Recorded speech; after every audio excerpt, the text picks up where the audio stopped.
सम्मान की चाह संकेत करती है कि तुम्हारे भीतर अभिमान छुपा हुआ बैठा है, और जो अभिमान से मुक्त हो गया उसको सम्मान की प्यास भी खत्म हो जाती है। सम्मान मिले या न मिले उसकी परवाह नहीं है, वो निष्काम कर्म करता है, निष्काम सेवा करता है। वो सम्मान के लिए सेवा नहीं करता है, सम्मान तो छाया की तरह अपने आप आता है, केवल वो अपना धर्म निभाता है।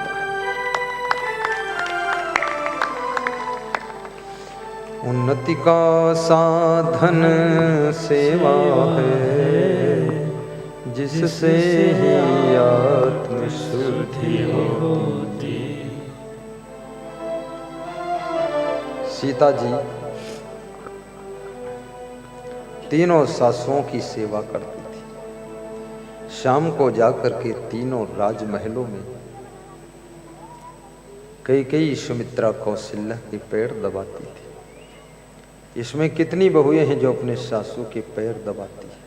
हाथ ऊंचा करके बता। 2, 4 हैं, 10-12 है। तो बाकी सासू के पैर पे डंडा कितनी बहुएं मारती है? कोई नहीं। चलो कोई बात नहीं, कम से कम पैर नहीं दबाती हो तो पैरों पर डंडा नहीं मारती हो, ये भी कम नहीं। पैर नहीं दबाती हो इस बात की कोई गम नहीं, कम से कम सासू को मारती नहीं हो ये बात भी कोई कम नहीं, ये बात भी कोई कम नहीं।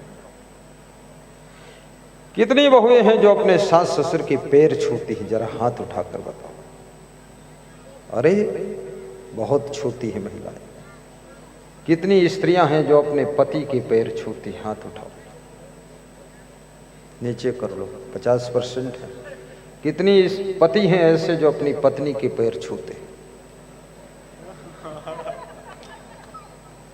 अच्छा हुआ नहीं कोई उठा देता तो पूरा बंटा ढार हो जाता, बहुत बदनामी।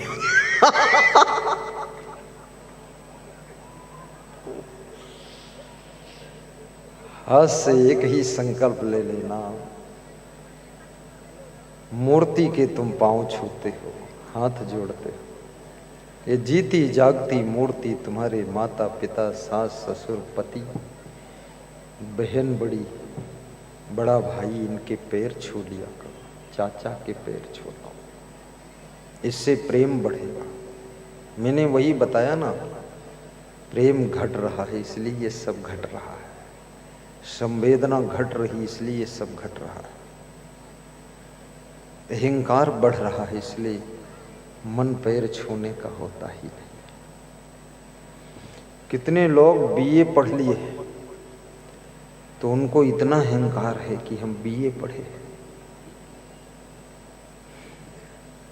हैं बीए और दारू है पिए। उनके साथ में पत्नी कैसे जिए। नेपाल में गया था बहुत वर्ष पहले, तो वहां एक भक्त भजन गाता था। क्या? अव फैसन का जमनवा, सासु कैसे सपरी, अव फैसन का जमनवा। वो बहुत अच्छा गाता था। बड़े घरन की लड़की मैं हूँ, विद्याचार पढ़ी। एक बहू अपनी सासू से कहती है कि सासू, हमारा तुम्हारा तालमेल कैसे बनेगा, हमारा तुम्हारा कैसे निपटेगा? मैं तो बड़े घर की लड़की हूँ और 4 प्रकार की विद्या पढ़ के आई हूँ, अंग्रेजी, हिंदी, संस्कृत, उर्दू, अरबी, फारसी। खोपड़ी फाड़ दूंगी तुम्हारी, फारसी पढ़ी हो। अरे भाषा का कोई महत्व नहीं है, याद रखना, भावों का महत्व है। अंग्रेजी से होगा क्या? अंग्रेजी में बोलो ब्रिंग वाटर तो भी मतलब पानी लाओ, यही अर्थ है। हिंदी में बोलो पानी लाओ तो भी वही अर्थ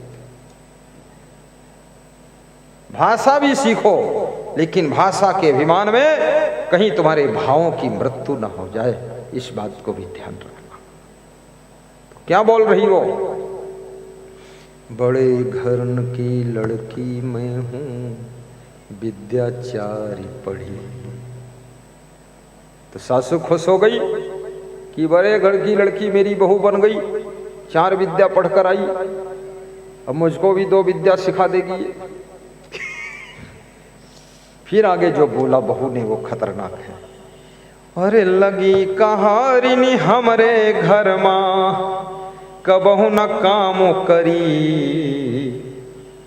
सासू आव फैशन का जमनवा, सासू कैसे सपरी, आवा फैशन का जमनवा, सासू कैसे सपरी। वो क्या बोलती है, मेरे घर में कहारिन लगी हुई है, नौकरानी, मैंने कभी काम ही नहीं किया है, ऐसे घर से आई है। तो क्या है, माटी की धोंधी आई है, लाड़ी नहीं भैंस की पानी आई है। भैंस की पानी जैसे पड़ी रहेगी, कभी काम ही नहीं किया है, बिल्कुल काम करेगी नहीं, हिलेगी डुलेगी नहीं, खाएगी 3 टाइम, काम कुछ नहीं, पूरा घर नरक हो जाएगा। कभी कभी शादियों में भी ऐसी पानी आती है, बड़ी आलसी है पानी।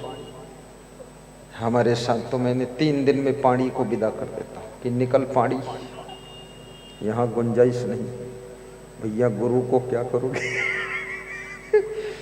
तुम्हारा गुरु इस उम्र में भी छलांग मारता है, इतनी मेहनत करता है, और तुम 20 साल की उम्र पानी जैसे पड़े हो। मेहनत करो बेटा। परिश्रम और प्रेम ये दोनों नरक को भी स्वर्ग बना देते हैं। आलस और कटुता और क्रोध ये स्वर्ग को भी नरक बना देते हैं।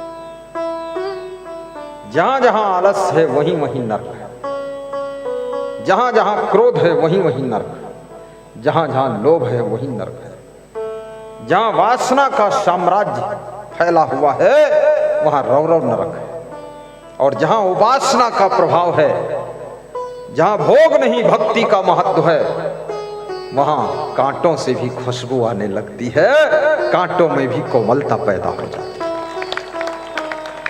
बोलिए सतगुरुदेव के जय। साहिब बंद, तुम हंसते कम हो, थोड़ा दांत दिखाया करो। दांत है नहीं क्या तुम्हारे मुंह में?